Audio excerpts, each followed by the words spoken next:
Human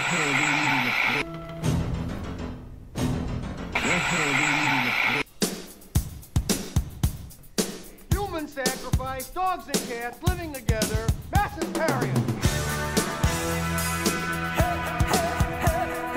That's it, man. Game over, man. It's game over. What the fuck are we gonna do now? What are we gonna do?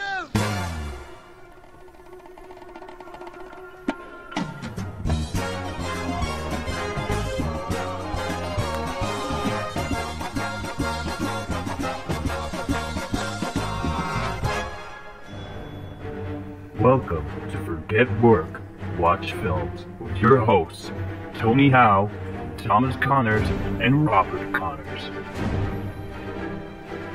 Good morning, Vietnam! Hello, everybody. Welcome to Forget Work, Watch Films, episode 4.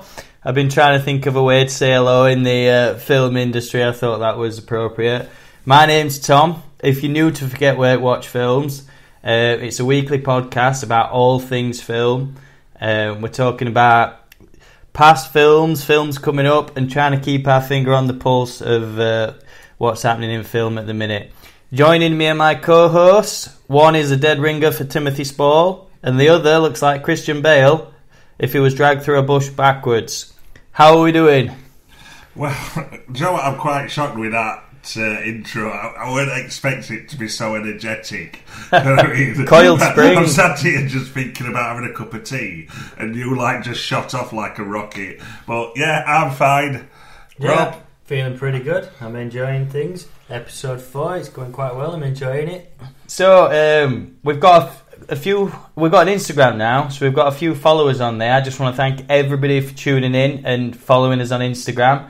The way this podcast works is we talk about what we feel is current and what we've watched, but we also like requests. So if anybody's watched anything or disagrees or wants to even be on the podcast or wants a suggestion, let us know and we can sort that out. Just send us a message. It's all about making predictions as well, because if you're sat there, internet, keyboard warrior, I think this is going to happen in the MCU, or I think this might happen, well, why don't you air it and let people listen?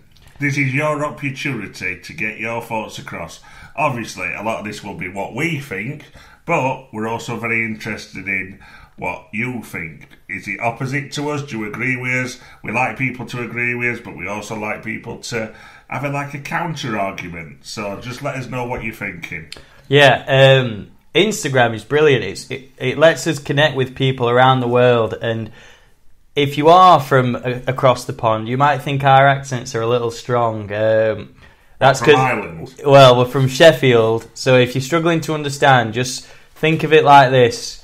You're listening to 3 Sean Beans. That's the best way to... See, I always say to people who we met an American couple while we were in Riga on Rob Stag Do, and I always say to people like that, have you ever seen Full Monty?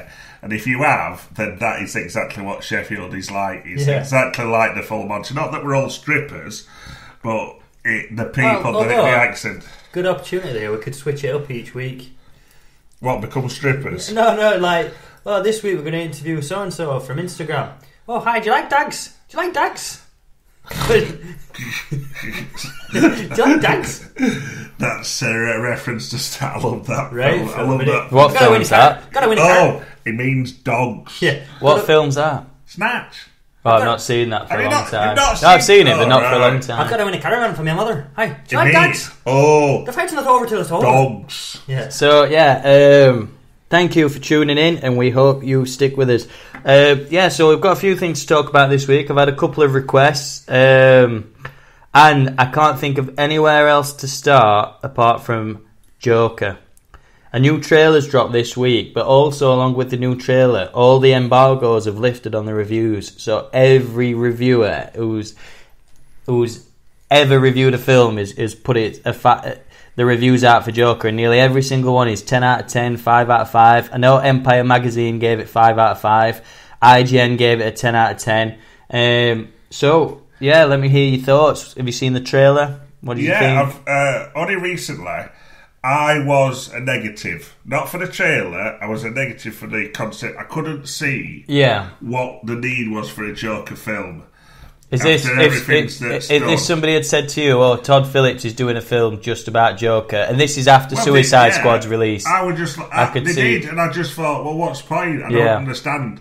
But after watching that last trailer, I am starting to think, hang on, there could be something around this. There could be something to this, and I want to be. I want to be surprised. I want to be that person that says I was wrong. Yeah. Well, put it this way: we've all said that many times. I was wrong. Suicide Squad. It's going to be brilliant. Batman, Superman looks rubbish. It's been a disaster. Every single film since Man of Steel, pretty much. For me, isn't it refreshing to see a movie like Joker with the trailer? There's no ridiculous music, there's no comedy gags, there's no over-the-top CGI, there's no ridiculous casting. Oh, he's in another movie.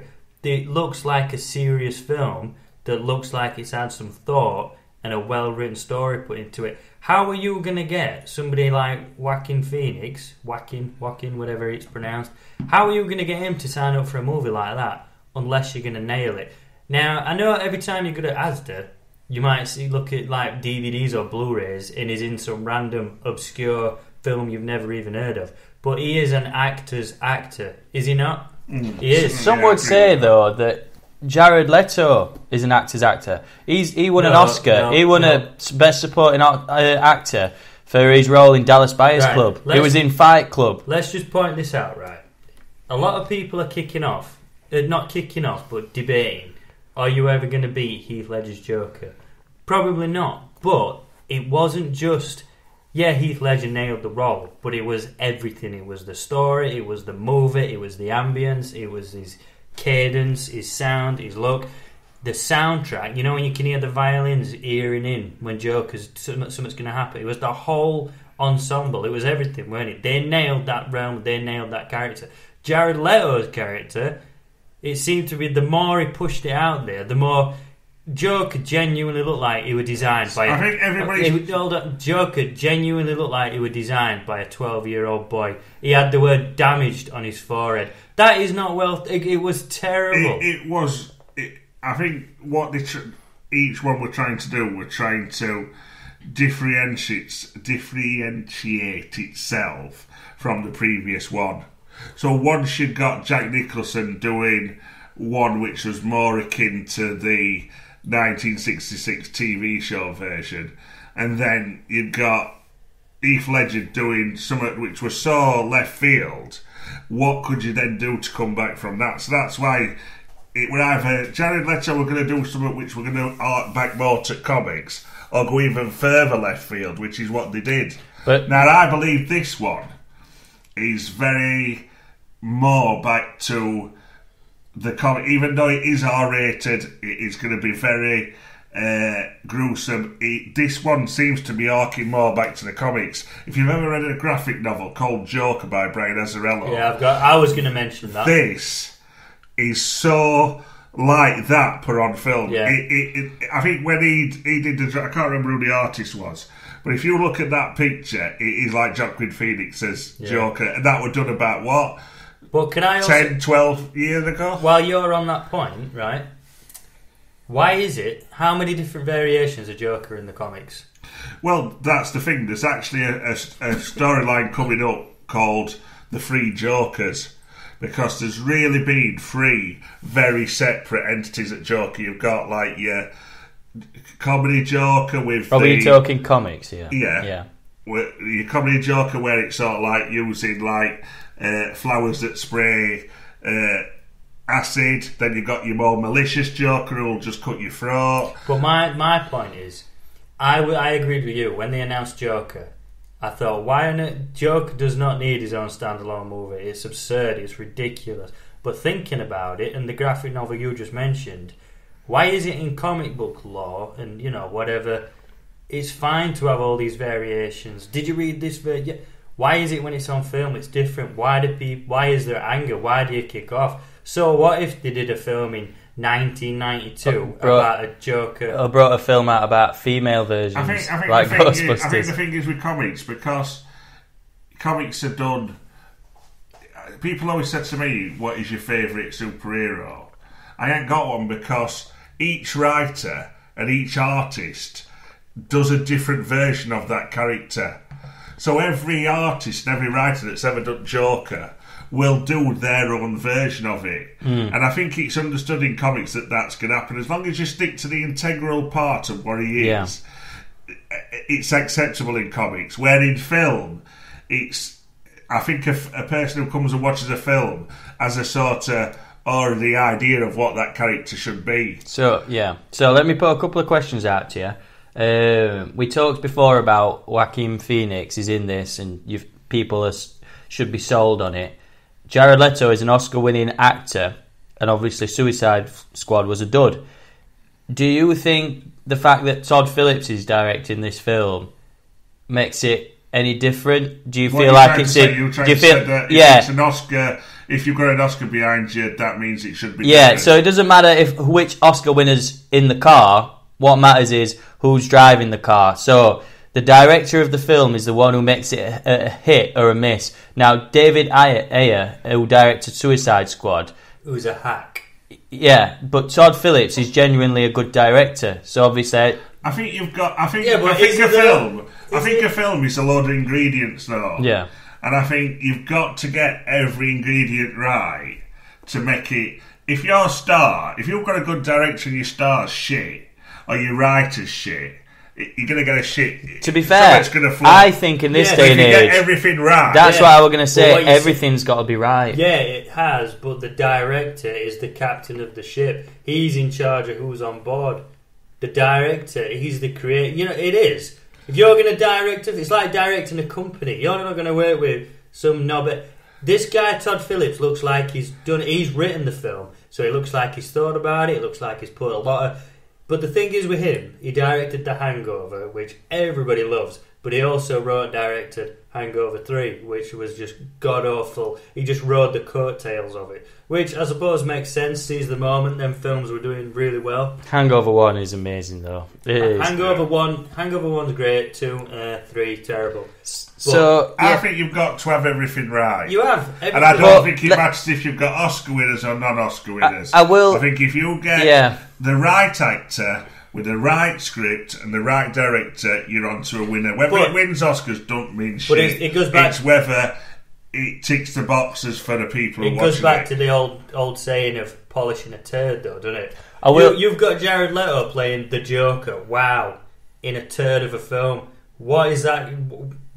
I can't even put it into I will make a point of saying I do believe David Ayer tweeted his frustration at the studio getting involved and cutting the film to pieces, and I think that's happened before, like Suicide Squad. That was Suicide, but Justice League, although it was a family tragedy, Zack Snyder had to pull out. So, and the studio brought Joss Whedon in. Sometimes when the studios get involved, the film doesn't end up like the director wanted it.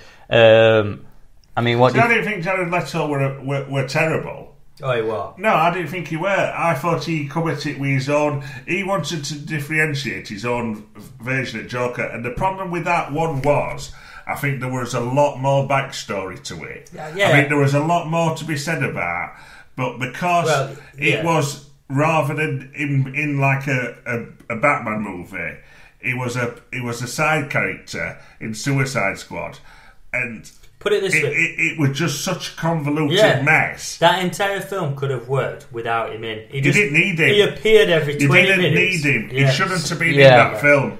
But if you would have seen, if he was the sort of like maybe not main villain, but sort of like an integral part of a Ben Affleck Batman film, which sort of like went really sort of like told with a backstory, because a lot of people said he weren't even Joker. He was Robin, one of the Robins, Jason Todd. In fact, which actually made more sense. There's a suit in the background behind Bruce Wayne, Ben Affleck, and it's Jason Todd's suit damaged, spray painted by the Joker. So maybe it is. But again, Zack Snyder chucks all these ridiculous Easter eggs in all his movies that don't go anywhere, they don't lead to anything. So I'm going to bring it back in now because we're too passionate. Yeah. So I suppose the point I was trying to make is Jared Leto was the star in this new Joker film, it would still be a hit. Joaquin Phoenix looks amazing, but I just believe that a film to really come out like the director intended it, the studio's got to be on board,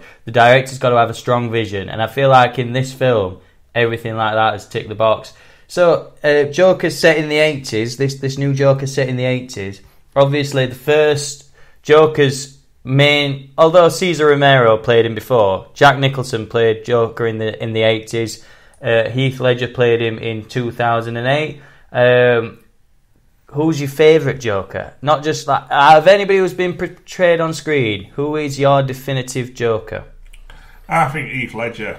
Yeah, I think he played that character so well.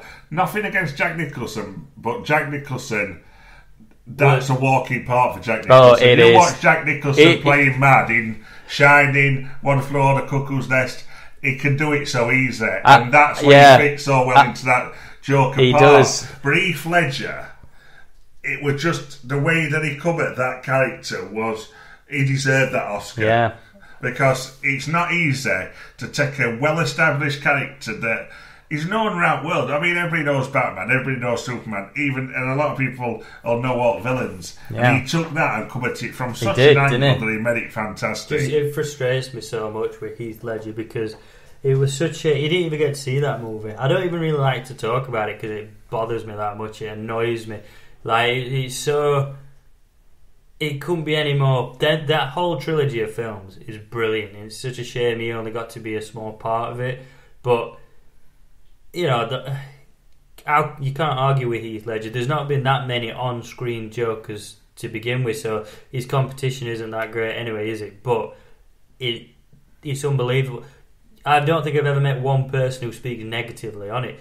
Although Mark Hamill, who voices Joker, for me... Well, DC's animated movies, even the games, are brilliant. So Mark Hamill plays an amazing Joker. His voice, and but on screen, how could you ever beat Heath Ledger? And I do think that this Joaquin Phoenix is going to give him a run for.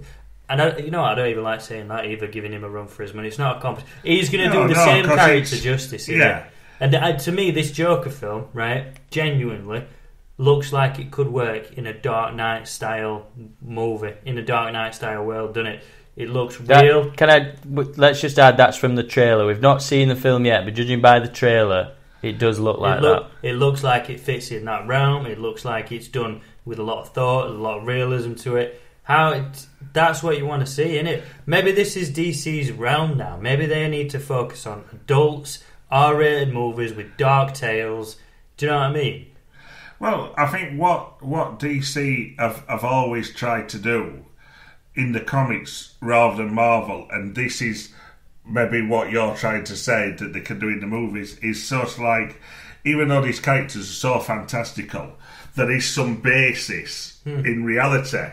Because if you always looked at Marvel, they sort of, it's fantastical and all this and establishing this universe. But if they try to establish themselves in like real world with more real world type characters, then maybe that's where their niche will be. I love what you say about Jack Nicholson. It's a walk in the park for him. I saw an interview with Michael Keaton once, and he says that Jack Nicholson had come in whenever time he wanted, which was usually at mid-afternoon, sit in his chair next to Keaton and just say, "Morning, Keats," whatever time he wanted. And Keaton asked him for a bit of advice, and Jack Nicholson just responded and said, "Look at us, Keats. All we've got to do is let the wardrobe do the work." So for him, the minute he were in costume, what we say in Sheffield, piece of piss for him. The thing is with that though, you'd never seen a movie like that, had you? It was more not character driven, but it was more stylistic. Well, it was funny because I was thinking about it today because I remember going to see it. I remember when it first appeared. Yeah. I mean, back then when trailers were trailers, this is the only way to see it. There weren't no internet and all like that. Well, there was no internet. There were no reviews and all. And I went to see that film, and I was just so excited and so I was like a little kid again. People used to go to the cinema, watch that trailer, and then leave. That's all, because that was the only way to see it. And the only piece of marketing they put out before that was the logo. Before that, it was a camp program. I mean, I bought one of the t-shirts because them t-shirts were everywhere. Oh yeah, they still are. Really? Well, they are. But them 1980, I had one, and I was like, I love this t-shirt. Well, so that's another point, though, isn't it? So we've all been attached to the Batman story. Like Batman is like one of the greatest superheroes, and the whole stories and everything. But for me, right, you look at Marvel, like you say, they are great, and what they've achieved is unbelievable. But for me, those films, they're, it's like a nice Bentley, a nice polished Bentley. But the Dark Knight trilogy is a brand new Rolls Royce. For me, that is greatness that is never... Marvel does not come close to the Dark Knight. Batman Begins, Dark Knight, that whole... Well, if you look at their most successful run, which is that trilogy, that to me is based more in reality, isn't it? Exactly. It's like in real world. And then when they tried to do something else, like Man of Steel, Justice League, they fell on their arse. But it's all about it's all story. It's all. We're going to run out of time soon, guys. So I need to move it on a little bit. Sorry to interrupt. So what I'm excited about this Joker film because obviously, as you probably know, Tony, the original Joker character is based on the 1928 film The Man Who Laughs. Yes. And this film's drawn a lot of inspiration from that. So I'm looking forward to see it. That'll be the last we speak on Joker on this podcast because we've got plenty more to talk about. We're nearly halfway through. Until it comes out. Well, we watch on this episode, should I say? So, have we watched anything this week? Have we forgot about work and watched any films this week? Well, even though last time I said I was going to. Oh, here we go. Now, I have been quite busy. I've been filming in London. I hadn't had time to watch many films. Oh, actually, tell the truth, while I was in an hotel room in London, I did watch First Avenger again. Because that's such a classic film. I was in my trailer. Yes, waiting for makeup. So, yes, filming in London, didn't really get a chance. If any Pointless fans out there, keep your eyes open. Oh, Pointless? I thought it was Brokeback Mountain too. No, I finished filming that last year. Replacing Heath Ledger. And you? I finally saw Once Upon a Time in Hollywood. I loved it. Absolutely loved it. It makes me laugh how some people say it's like, it's boring or not their cup of tea because it's like, it's Tarantino. I just loved it. To be fair, I could watch a movie with Brad Pitt and DiCaprio that goes on for 5 hours. They're just two icons, aren't they? Loved it. I went and revisited The Matrix 1 again. But I want to watch something new. But there's? No, I said this last week, and there are loads that I'm waiting to watch, like new Godzilla, new Men in Black. I will watch them, and I will give a quick Men in review. Black. You're going to watch Men in Black? International, yeah. Why not? Oh, God. No, but come on. Do you remember watching first Men in Black and I got it worse? Yeah, and this don't get me started on sequels again. No, this is part of the profession now. We're in a movie podcast. Doesn't matter whether you like it or not. You got to watch it. The people want to know what you think. The one thing is, I will always, no matter if I'm headed for disappointment, and I know that I am with probably both of them films, I will still watch them. Right. Just so I've clocked it off. I will only watch that film if it comes with a lobotomy afterwards. I ain't not fucking watching that film. I think I'm always hoping to be surprised. I think I'm always thinking, you'll be surprised with how shit it is. That were good. Oh, you know what? I were right. You always surprise me, Tony, because there's some films I think you'll like and you hate, and then there's one that comes along that you love, and I think, really? Crazy Rich Asians. Yeah, that one. Film. Have you watched The Righteous Gemstones yet? No. Have you watched it? Is that out? Yeah. I want to watch it. I'm waiting for them all to come out because if anybody's never watched Eastbound and Down, go and get that shit watched. Danny McBride, hero. That is one of the greatest comedy TV shows of all time. So hopefully next week we can watch a few more things. I'm sorry, I've got to just go back to Joker for a little set. I forgot. One of our he's lost his nose. No, one of our followers sent me a message earlier. Shakira Hussein. With an article of Robert Pattinson finally wearing the Batsuit, which I thought was quite interesting. But just to close on the Joker, from any film you want, can I just have a Joker quote from each of you? If you need a second to think of one, that's fine. But just Have you got a joke quote that springs to mind? Well, you do one. Well, there's so many from like Batman. This town needs an anatomy. A what? An anemone. Yeah. An enema. An enema. What is it? Never touch another man's rhubarb. I like that one. You're never gonna be. If you're good at something, never do it for free. That wasn't very good. That I could do better than that. Little gamble here. So we've had a request this week, which we love here on Forget Wait Watch Films. This request has come from Brad Haslam, who runs his own printing business on Instagram called Hunky Dory Print. Give him a follow. He is a huge film fan. His favourite film franchise is... Oh, here we go. Doesn't that just take you somewhere? That so it does. Considering that we're now into September and autumn's here, and you know what's coming up. Do you know what? That is terrible to think, because it's like, no summer. Yeah. Well, it won't. We had a little. It's true. We're in September. Well, now. we are. You know, listening to this, literally every single year. I love it. God knows how many years me and Tony have watched the original Halloween. Every Halloween, we watch Halloween. So this. Honestly, as soon as it comes on, it just puts me. This is Brad's favourite franchise. Franchise? Or what would you call it? Home. Yeah, but I'm just surprised he likes the entire franchise. What, he likes Halloween 3? Well, I asked him what's your favourite franchise, and he just said Halloween. So, he wants us to talk about horror films. So, what I'm going to do first is I'm going to give you the rundown of the top 5 highest grossing horror movies ever. This information I took from BusinessInsider.com. Why don't we try to guess? Well, that's what I want you to do. But rather than guess number 5, I thought I'd just ask for your guesses on number 1, and then I'm going to... Alright, go we'll on. see if it's right. No, go on, because it's the highest grossing horror movies. Horror movies of all time. Although Brad, his favourite franchise is Halloween, he did ask if we could discuss horror films, so that's what we're going to do.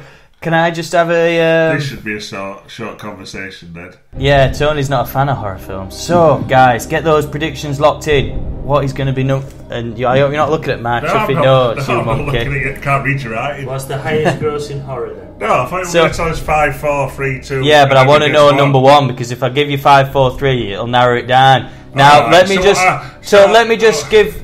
This information I've got is correct as from November 2018, and it's from BusinessInsider.com. So if anybody thinks I'm wrong, check it out with them. Is it a specific film, or is it on franchises? Well, no, you can't ask that, can you? Could that like?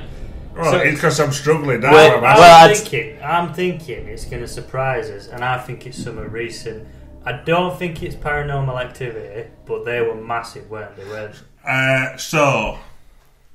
Is that So? Oh, the film So, S-A-W. S-A-W. I thought you were going to go So. I guess it. Right, okay. So, Tony, So.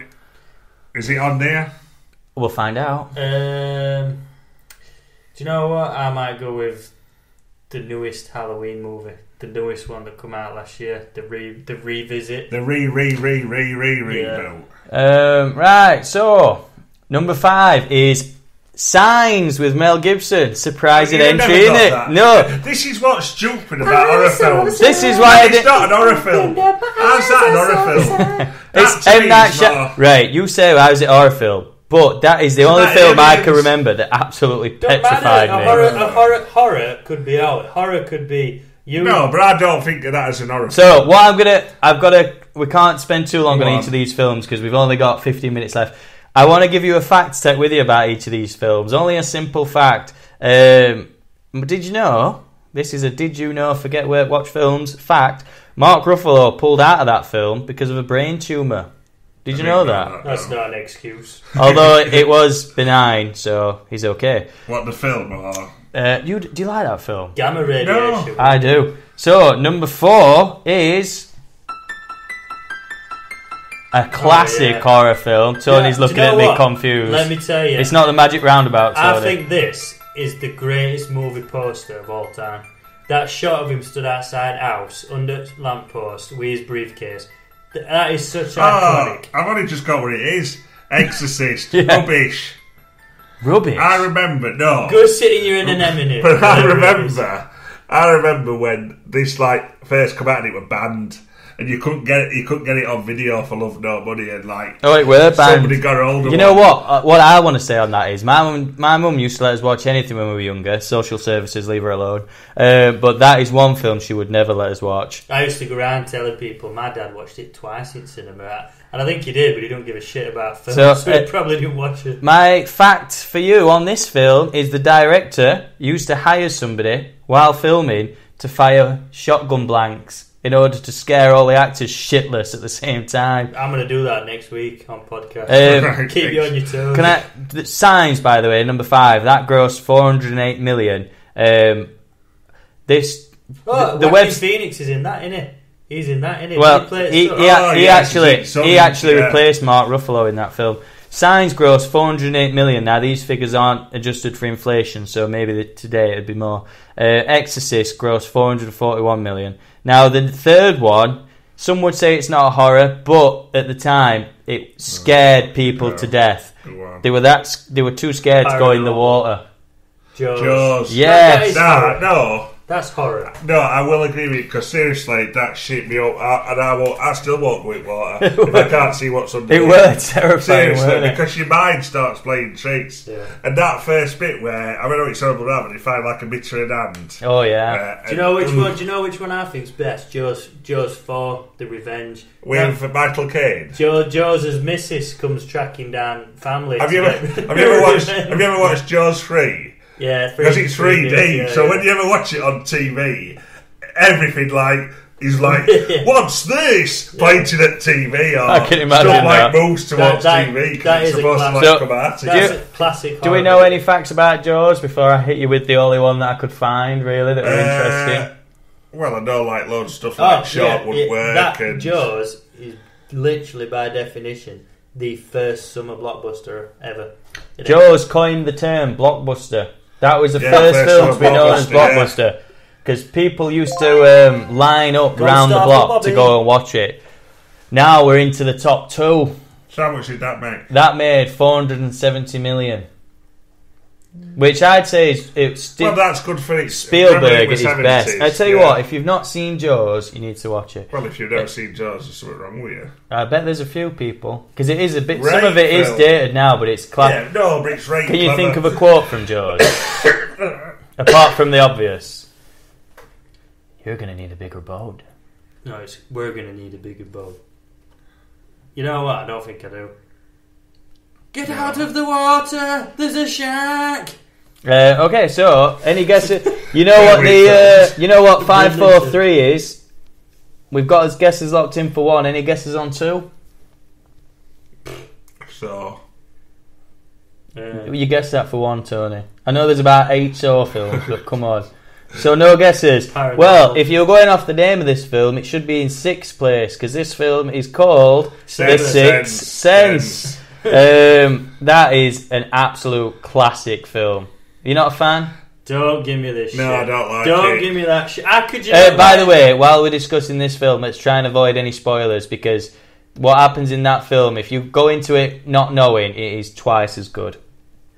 I knew whoever's not seen yeah, because you read it online. How can you not like that film? It's just a bit slow, isn't it? You're a bit slow. It's fucking awesome. No, it is a brilliant film. Bruce Willis is excellent in that, and so is Haley Joel Osment. M. Night Shyamalan's second entry into the top 5 of highest grossing horrors ever. I don't count his films as horror; they're more psychological. That is a horror. How can it not be a horror film? Guys, get on our Instagram. Is Sixth Sense a horror? Let us know. Or a psychological thriller. Nah, that is a child who can see ghosts. I love the fact that I see dead people. That Rastafarian. Anyway, the fact I've got for this film, I love it. And if you can tell me what this is, basically, if you can give me the answer, I'll be super impressed. So, although it's not a quote, it's not a fact directly about this film, it's super interesting about Sixth Sense. Basically, the famous line in that film is, I see dead people. Did you know that Bruce Willis in another film says, all I see is dead people? Did you know that? No. Pretty much the same line from another film. I didn't know that either. Do you know what film it is? Look Who's Talking. It's pretty much... So, Haley Joel Osment says, I see dead people. And Bruce Willis, in another film, before Sixth Sense, said, all I see is dead people. It's gotta be dead. John McClane said that, maybe. Because literally all he sees is dead people. No. See, I wouldn't have got this either. I'll put you out your misery. 12 Monkeys. Oh, do you know what? I'll read about this over there. That's one of them classics I've never seen. Brad Pitt and Bruce Willis. Never seen it. I didn't like it. It's Terry Gilliam. Yeah, it's too much in it. Yeah. That's wacky wacky woo woo. Yeah, so... It's a bit of a... Watch, if you really want wacky, watch Brazil. That is mental. Well, what was the one he did with Heath Ledger? Oh, Don Imaginary with Dr. Parnassus. Yeah. Sixth Sense grossed $672 million. Great film. Now we're going to go into the number one spot of the best-selling horror films of all time. Can I just have your guesses again? So... mine was the brand new reboot of Halloween with Jamie Lee Curtis. No. It was the It remake. Oh, okay. It made $700 million. $700 million. Now, I did say earlier that the others aren't adjusted with inflation. So, for all we know, they might have made as much. Movie, didn't I? We're a new film. What did you see? What did you think? Can you understand why it's number one? Hey there, Georgie. Yeah, I mean, God, I remember watching because obviously we're a mini-series on TV at first, and he's well known for it. Tim Curry. That's like an iconic role. Cause what kind of idiots do you have working here? And if anything, the finest in that is what caused a lot of people to be scared of clowns. Well, it was based on the Gacy. I think it was called Gacy. John William Gacy. H. Gacy, yeah, the serial killer who used to dress up as a clown. Yeah, it was based on him, which is enough to give anyone nightmares. 57 lads and had them buried underneath his house. You know nice what? bloke. I'm not a massive fan of it. I watched it and I enjoyed it. I think in a couple of places it was maybe a bit too much CGI, but they did nail it, didn't they? The whole look of it, the feel of it. The entirety of it is classic Stephen King. Starts off really well and then lets itself down at end. Yeah. But if you know what happens at end. Yeah, I've watched it. I mean, I don't want to ruin it for those people who are going to watch It 2 coming soon. I think that's out next week. Yeah. They should have called it It's. But it's where you find out what he transforms into and... So, it was basically the last novel that Stephen King wrote while he was addicted to cocaine. He had like a 10-12 year addiction to it, and that was the last film he wrote before he became clean. So he clearly had a big imagination while on drugs. So that was the top 5. Unfortunately, Brad, Halloween wasn't in it, but seeing as it's Brad's favourite franchise, what do you guys think the Halloween series? Well, I think we've just basically said we watch it every year. We watch the original Halloween starring Donald Pleasence, who's from Sheffield, and we absolutely love it. He's gone! He's gone! The evil is gone from here! I love it. Yeah. The first one is brilliant. Second one's pretty good. I tell you what, I absolutely... See, horror, I know you don't like horror. I don't mind horror. I like comedies, I like horrors, I like all different types of genres of films. But what I don't like is grotesque horror just for sake of it. Them Rob Zombie versions. I'm not a fan of that shit. Like, Rob Zombie's take on Halloween. Why? See, this feeds straight into, and I'll probably keep talking about this every week, but this is the perfect thing that feeds into my thing about sequels. No. Yeah, because if you look at every original horror film, Nightmare on Elm Street, original Friday the 13th, they're actually quite good. Original Nightmare on Elm Street is cracking. Yeah, it's brilliant. But then they do 27 of them. Paranormal Activity, that is a hit. So I love how you say it's a hit, because you don't want to say it's a good. You hate it, and then so that's quite good. Then they do another 12. Final Destination is quite good. Then they do another 13. It's basically they find a hook and then they hammer it to fucking death. Halloween though, the original, John Carpenter's Halloween. I love the season of it, the look of it, I love it. It's one of my favourite films. Well, it's the original. It is the original slasher film. Yeah, although you know what, I did enjoy the one last year, the Jamie Lee Curtis one. I thought the first half, this is brilliant. Why didn't that's montage? You remember when he goes inside that house and he knifes that woman and he walks past that baby and he caught. That bit was amazing. They should have had more of that. Yeah, definitely. I think it sort of dipped towards the back end of it when they were inside Fort Knox. Yeah. I thought that was a little bit silly, but for what they did, I'm excited to see. And written by Danny McBride. Yeah. Who is anything with his name on it. Our hero. Yeah. Well, maybe not Alien Covenant. But yeah, shout out to Brad because I'm a big fan of Halloween. I wanted to. We love Halloween. You might have answered my question there, but I was going to ask you, what is your favourite ever horror film, like that kind of genre?